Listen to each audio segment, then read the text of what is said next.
మీ శ్రమ, ఆనాటి ఎన్నికల్లో మీ రక్తాన్ని చెమటగా మార్చి మీరు గెలిపించారు కాబట్టి ఈనాడు తెలంగాణ రాష్ట్రానికి ముఖ్యమంత్రిగా మీ ముందల నిలబడ్డాను. మల్కాజ్గిరి మిత్రులు కార్యకర్తల యొక్క త్యాగాన్ని ఎల్లకాలం గుర్తుపెట్టుకుంటా ఈరోజు దేశంలో నాయకత్వ సమస్య ఉద్భవించినప్పుడు ఈ దేశం మీద పాకిస్తాన్ ప్రేరేపిత ఉగ్రవాదులు భారతీయులను అమాయకులను పొట్టన పెట్టుకున్నప్పుడు మనమందరం ఈ దేశ ప్రధానమంత్రికి ఈ దేశ వీర సైనికులకు అండగా నిలబడాలని రాజకీయాలకు అతీతంగా ఆనాడు పహల్గాంలో చనిపోయిన అమరులకు మనం క్యాండిల్ ర్యాలీ తీసి నరేంద్ర మోడీ గారికి కేంద్ర ప్రభుత్వానికి అండగా నిలబడ్డాం. ఆనాడు మనమందరం వేలాదిగా నక్లెస్ రోడ్డులో ర్యాలీ నిర్వహించి ప్రధానమంత్రికి కేంద్ర ప్రభుత్వానికి ఒక మాట చెప్పినాం. భారతీయుల గుండెల్లో తుపాకీ తూటాలు దించిన ఒక్కడు కూడా బతికి ఉండొద్దు. ప్రేరేపించిన దేశం ప్రపంచం ముఖ చిత్రంలో ప్రపంచం పటంలోనే పాకిస్తాన్ కనిపించొద్దు. నువ్వు తూడ్చిపెట్టు.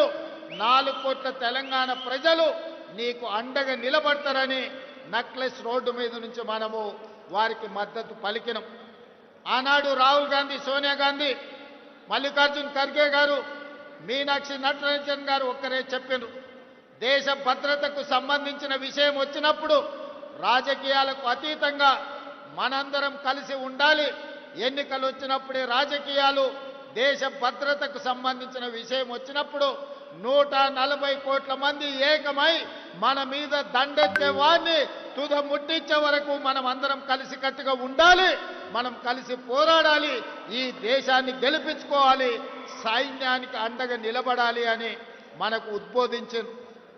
ఆ ఉద్బోధనలతో మనమందరం దేశంలో ప్రధానమంత్రికి ప్రభుత్వానికి అండగా నిలబడ్డాం.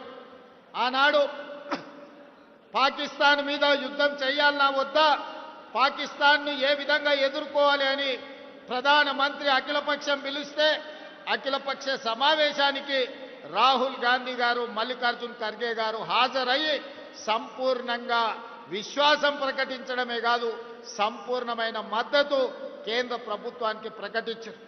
ఆనాడు మనం చెప్పినాం, ఇక్కడ తెలంగాణ నడిగడ్డ మీద నుంచి ఇందిరమ్మ సాక్షిగా చెప్పడమే కాదు, పార్లమెంటులో అఖిలపక్ష సమావేశంలో మల్లికార్జున్ ఖర్గే గారు, రాహుల్ గాంధీ గారు స్పష్టంగా చెప్పినారు, ఇది ఒక అవకాశం మన మీద దాడి చేసిన పాకిస్తాన్కి గుణపాఠం చెప్పడానికి. మీరు విజృంభించండి, సైనికులకు స్వేచ్ఛనివ్వండి, ఆక్రమించుకున్న కాశ్మీర్ను తిరిగి పొందాలి, పాక్ ఆక్యుపైడ్ కాశ్మీర్ను తిరిగి భారతదేశంలో విలీనం చెయ్యాలి, పాకిస్తాన్కు గుణపాఠం చెప్పాలి, మేము అండగా నిలబడతాం, నువ్వు యుద్ధం చెయ్యి అని నరేంద్ర మోడీ గారికి చెప్పారు.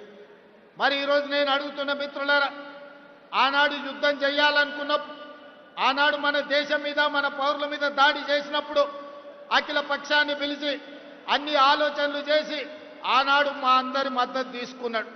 ప్రధానమంత్రి నరేంద్ర మోడీ గారికి మేము అండగా నిలబడి, మీరు యుద్ధం చెయ్యండి, మేము అండగా నిలబడతాం, మేము సమర్థిస్తాం రాజకీయాలకు అతీతంగానే కాంగ్రెస్ పార్టీ ఆనాడు స్పష్టంగా ప్రధానమంత్రి నరేంద్ర మోడీ గారికి చెప్పడం జరిగింది.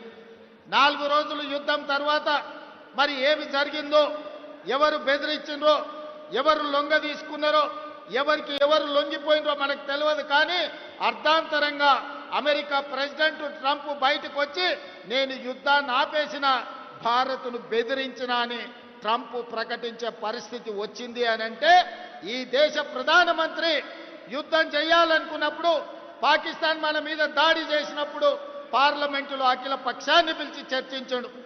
మరి యుద్ధం ఆపాలనుకున్నప్పుడు